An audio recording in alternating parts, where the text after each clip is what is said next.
பிரதோஷம். இந்த மாலை நேரம் ஏன் இவ்வளவு புனிதம் தெரியுமா?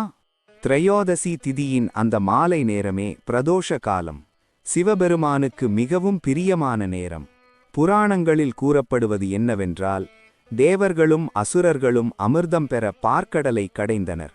மந்தாரமலையை மத்தாகவும் வாசுகியை கயிறாகவும் பயன்படுத்தினர்.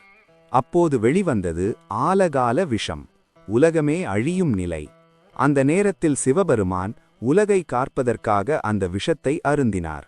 பார்வதி தேவி அந்த விஷம் உடலுக்குள் செல்லாமல் அவரது கழுத்தை பிடித்தாள். அதனால் சிவன் நீலகண்டன் ஆனார்.